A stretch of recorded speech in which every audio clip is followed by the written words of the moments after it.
رسول اللہ صلی اللہ علیہ وآلہ وسلم نے جن کو اپنے کاندھوں پر اٹھایا، جن کے ہونٹوں کو چوما، جنہیں جنت کے نوجوانوں کا سردار کہا، انہی کو ان کی اپنی بیوی نے زہر دے کر شہید کروایا۔ تاریخ اسلام میں کچھ نام ایسے ہیں جن کا ذکر آتے ہی دل بھر آتا ہے، آنکھیں نم ہو جاتی ہیں اور ذہن میں ایک ایسی تصویر ابھرتی ہے جو صدیوں بعد بھی دھندلی نہیں پڑی۔ ایسا ہی ایک نام ہے حسن بن علی رضی اللہ تعالی عنہ۔ وہ حسن رضی اللہ عنہ جن کا نام خود رسول خدا صلی اللہ علیہ وآلہ وسلم نے رکھا۔ وہ حسن جنہیں رسول اللہ صلی اللہ علیہ وآلہ وسلم نے اپنے کاندھوں پر اٹھایا اور ان کے ہونٹوں کو پیار سے چوما۔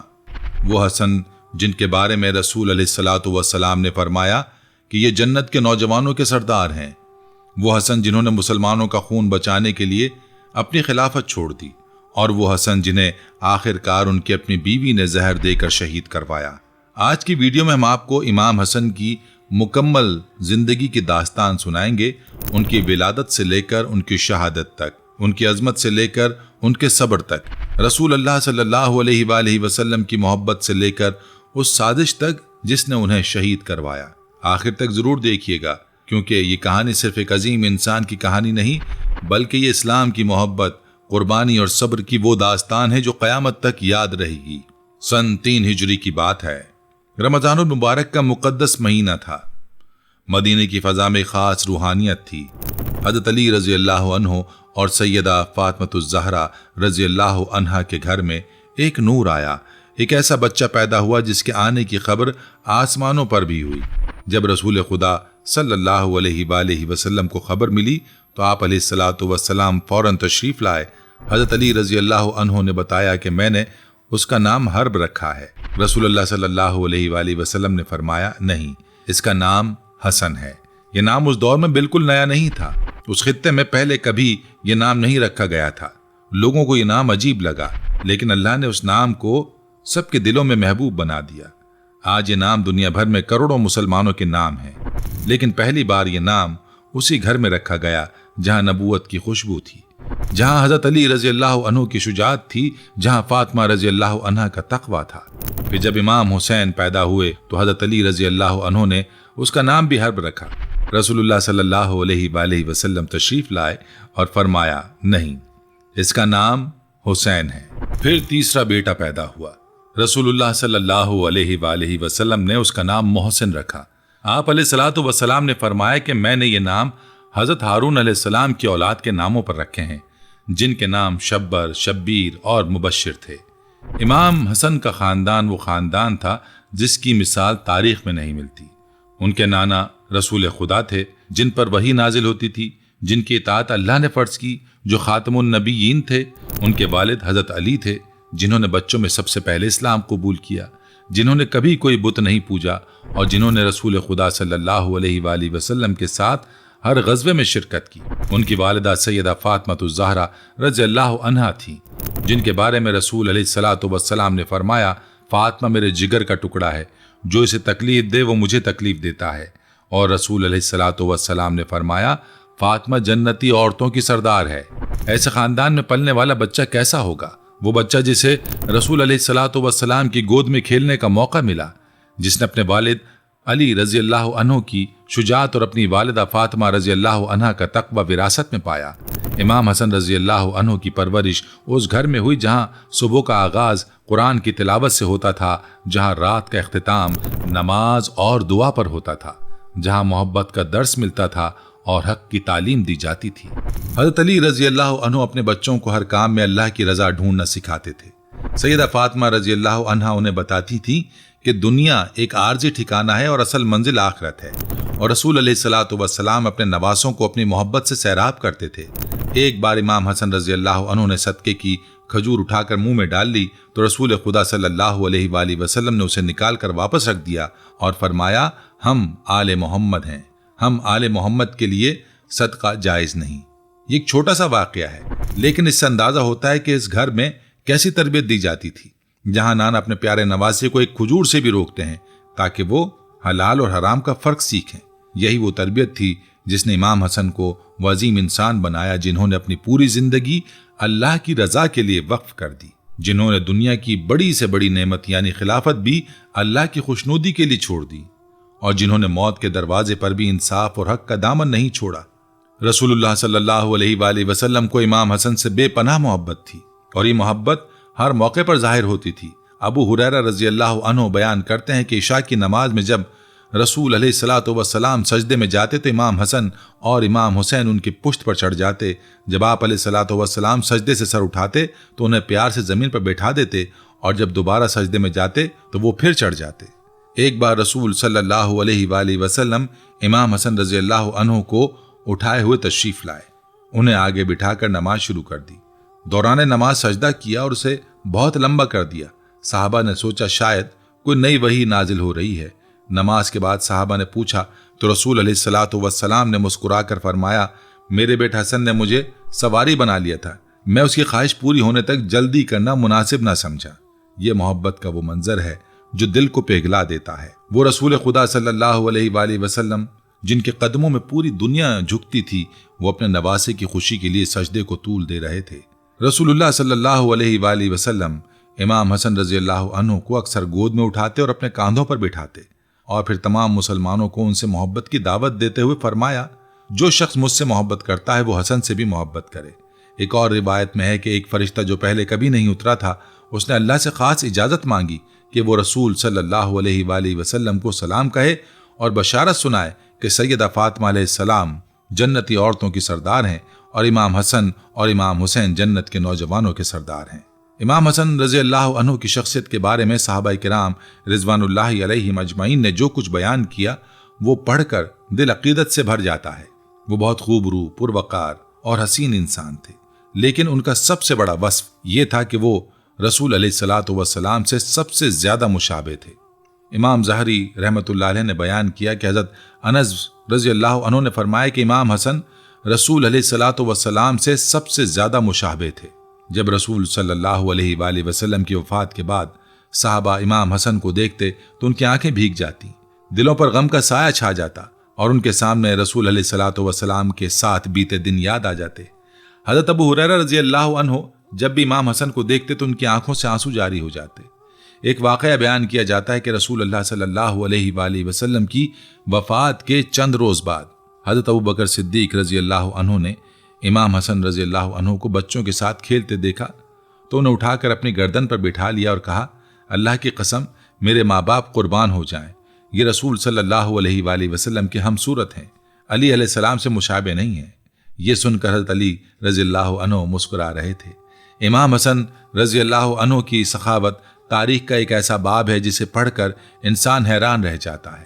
روایات بتاتی ہیں کہ آپ نے اپنی پوری زندگی میں 2 بار اپنا سارا مال اللہ کی راہ میں تقسیم کر دیا، اور 3 بار اپنا آدھا مال دے دیا۔ ایک بار آپ اعتکاف میں تھے کہ ایک سائل نے آ کر سوال کیا، آپ فوراً اعتکاف کے دائرے سے نکل آئے اور اس کی ضرورت پوری کی، پھر اعتکاف گاہ میں داخل ہو گئے۔ کسی نے کہا کہ آپ نے اعتکاف توڑ دیا، آپ نے فرمایا، میں اللہ کے کسی بندے کو محتاج دیکھ کر واپس نہیں جا سکتا۔ امام حسن رضی اللہ عنہ کے اقوال آج بھی حکمت کے خزانے ہیں۔ کسی نے پوچھا غنیمت کیا ہے؟ فرمایا، تقوی میں رغبت اور دنیا میں زہد، یہی غنیمت ہے۔ کسی نے پوچھا علم کیا ہے؟ فرمایا، غصہ روک لینا اور نفس پر کنٹرول کرنا علم ہے۔ کسی نے پوچھا بے وقوفی کیا ہے؟ فرمایا، گھٹیا لوگوں کی پیروی کرنا اور گمراہوں کی صحبت اختیار کرنا بے وقوفی ہے۔ کسی نے پوچھا غفلت کیا ہے؟ فرمایا، مسجد کو ترک کرنا اور کسی فسادی کی اطاعت کرنا غفلت ہے۔ آپ نے فرمایا کہ لوگوں کی ہلاکت 3 چیزوں میں ہے، تکبر، لالچ اور حسد۔ تکبر میں ہلاکت ہے، اور اسی تکبر کی وجہ سے شیطان ملعون ٹھہرا۔ لالچ نفس کا دشمن ہے، اور حسد برائی کا جاسوس ہے۔ اسی حسد کی وجہ سے قابیل نے حابیل کو قتل کیا۔ آپ نے فرمایا، اللہ کی حرام کردہ چیزوں سے باز آ جاؤ، تم عبادت گزار بن جاؤ گے۔ اپنے حق میں اللہ کی تقسیم پر راضی ہو جاؤ، تم خوشحال ہو جاؤ گے۔ اپنے پڑوسی سے بھلائی کرو، تم سچے مسلمان بن جاؤ گے۔ امام حسن رضی اللہ عنہ کے اقوال کی یہ حکمت کہاں سے آئی؟ یہ وہی گھر تھا جہاں حضرت علی رضی اللہ عنہ کا علم تھا، جہاں فاطمہ رضی اللہ عنہا کی دانائی تھی، اور جہاں رسول خدا صلی اللہ علیہ وآلہ وسلم کی تعلیمات براہ راست سنی اور سیکھی جاتی تھیں۔ امام حسن رضی اللہ عنہ نے بچپن سے جوانی تک رسول علیہ الصلوۃ والسلام کی صحبت میں وقت گزارا۔ ان کے الفاظ سنے، ان کے اعمال دیکھے، ان کے اخلاق کا مشاہدہ کیا۔ ایک شخص نے ایک بار امام حسن رضی اللہ عنہ کو دیکھا کہ وہ اپنے رب کی بارگاہ میں خوف زدہ اور گڑ گڑاتے ہوئے دعا کر رہے ہیں۔ اس نے کہا کہ آپ کو کیا ڈر ہے؟ آپ تو رسول علیہ الصلوۃ والسلام کے نواسے ہیں، آپ کی شفاعت تو ہوگی، اللہ کی رحمت بے حد ہے۔ امام حسن رضی اللہ عنہ نے جواب دیا کہ جب سور پھونکا جائے گا تو رشتے ناتے کام نہیں آئیں گے، شفاعت اللہ کی اجازت کے بغیر نہیں ہوگی، اور رحمت متقی لوگوں کے لیے ہے، تو پھر مجھے کیوں نہ ڈر ہو۔ یہ تھا امام حسن رضی اللہ عنہ کا تقویٰ، رسول علیہ الصلوۃ والسلام کے نواسے ہونے کے باوجود اللہ کے سامنے جھکنا اور کانپنا۔ امام حسن کی یہ خصوصیت بھی تھی کہ وہ بردباری اور درگزر کے معاملے میں بے مثال تھے۔ جو ان پر ظلم کرتا وہ اسے معاف کر دیتے، جو انہیں تکلیف پہنچاتا وہ اس سے نرمی سے پیش آتے۔ اسی نرمی اور درگزر کی وجہ سے وہ لڑائی جھگڑے سے ہمیشہ گریز کرتے تھے۔ یہاں رکیے اور سوچئے، وہ شخص جو ان حکمتوں کا مالک تھا، جو جنت کے نوجوانوں کا سردار تھا، جسے رسول صلی اللہ علیہ وآلہ وسلم نے کاندھوں پر اٹھایا تھا، اس کے ساتھ دنیا نے کیا کیا۔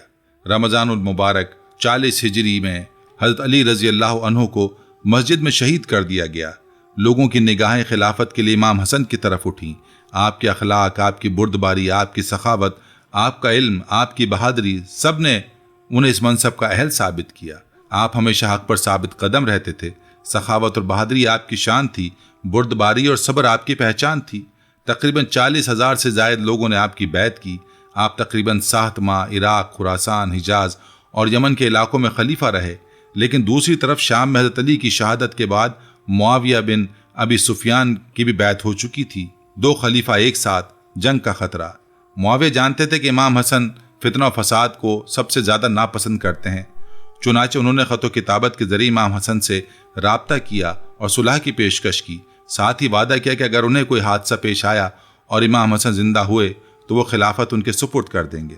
امام حسن نے اپنے ساتھیوں سے کہا، میں نے ایک رائے قائم کی ہے، میں چاہتا ہوں کہ تم اس میں میری پیروی کرو۔ یہ فتنہ طول پکڑ گیا، خون ریزی ہو چکی ہے، راستے منقطع ہو چکے ہیں۔ میں چاہتا ہوں کہ خلافت کا معاملہ معاویہ کے لیے چھوڑ دوں تاکہ مسلمانوں کا خون نہ بہے۔ عبداللہ بن جعفر رضی اللہ عنہ نے کہا، اللہ آپ کو امت محمدیہ کی طرف سے بہترین جزا عطا فرمائے۔ اور پھر امام حسن رضی اللہ عنہ نے وہ فیصلہ کیا جس نے انہیں تاریخ میں امن کا سب سے بڑا داعی بنا دیا۔ انہوں نے اپنی خلافت معاویہ کے حق میں چھوڑ دی، صرف اور صرف اس لیے کہ مسلمانوں کا خون نہ بہے۔ یہ وہ لمحہ تھا جس کی رسول اللہ صلی اللہ علیہ وآلہ وسلم نے پیشگوئی کی تھی۔ آپ علیہ الصلوۃ والسلام نے فرمایا تھا کہ بے شک یہ میرا بیٹا سردار ہے اور اللہ اس کے ذریعے مسلمانوں کی 2 بڑی جماعتوں میں صلح کروائے گا۔ اور یہ پیشگوئی پوری ہوئی۔ وہ سال جس میں یہ صلح ہوئی مسلمانوں میں عام الجماعت کے نام سے مشہور ہوا، کیونکہ مسلمانوں کا تفرقہ مٹ گیا اور وہ متحد ہو کر ایک جماعت بن گئے۔ لیکن اہل کوفہ نے امام حسن کو اس فیصلے پر طعنے دیے۔ کچھ نے کہا کہ آپ نے مسلمانوں کو ذلیل کیا۔ کوفے کے کچھ لوگوں نے کہا، اے مسلمانوں کو ذلیل کرنے والے، اے مومنوں کی گردنوں کو کافروں کے پاس گروی رکھنے والے۔ لیکن امام حسن کے ہونٹوں پر مسکراہٹ تھی اور دل میں سکون۔ انہوں نے جواب دیا، میں اللہ کی خوشنودی کے لیے اور مومنوں کا خون بچانے کے لیے یہ فیصلہ کیا ہے۔ اگر تم سمجھتے ہو کہ یہ ذلت ہے تو جان لو، اللہ کے نزدیک ذلت وہ ہے جو گناہ میں ہو، اس فیصلے میں نہیں۔ خلافت سے دستبردار ہونے کے بعد امام حسن نے لوگوں کو اکٹھا کر کے ایک بھرپور خطاب فرمایا۔ انہوں نے کہا، اے لوگو، اللہ نے ہمارے پہلوں کے ذریعے تمہیں ہدایت دی اور بعد والوں کے ذریعے تمہاری خون ریزی بند کرائی۔ سنو، دانائیوں میں سے بہترین دانائی تقویٰ ہے اور شکستوں میں سے سب سے بری شکست بد اخلاقی ہے۔ یہ خلافت کا معاملہ جو میرے اور معاویہ کے درمیان تھا، یا تو وہ اس کے زیادہ حقدار ہیں یا یہ میرا حق ہے جو میں نے اللہ کی خوشنودی، امت محمدیہ کی بہتری اور تمہارے درمیان خون ریزی بند کرنے کے لیے چھوڑا ہے۔ یہ خطبہ سن کر لوگ رو پڑے۔ وہ لوگ جو پہلے طعنے دے رہے تھے وہ بھی خاموش ہو گئے، کیونکہ امام حسن کے الفاظ میں وہ سچائی تھی جو دلوں کو چھو لیتی ہے۔ صلح کے بعد امام حسن رضی اللہ عنہ مدینہ منورہ چلے گئے۔ مدینہ میں آپ کی زندگی کا زیادہ تر حصہ عبادت الہی میں گزرا۔ ایک شخص نے معاویہ کو ان کے حالات بتاتے ہوئے کہا کہ فجر کی نماز کے بعد طلوع آفتاب تک مصلی پر بیٹھتے ہیں، پھر آنے جانے والوں سے ملتے ہیں، چاشت کی نماز کے بعد امہات المومنین کی خدمت میں سلام کے لیے حاضر ہوتے ہیں، اور اگر مکہ مکرمہ میں ہوتے تو عصر کی نماز حرم پاک میں ادا کر کے طواف میں مشغول ہو جاتے۔ یہ تھی امام حسن کی زندگی، سادہ، پاکیزہ، عبادت اور خدمت سے بھرپور۔ مدینہ میں ان کی زندگی کیسی تھی؟ صبح اٹھتے تو اللہ کا شکر ادا کرتے، فجر کی نماز ادا کرتے اور پھر طلوع آفتاب تک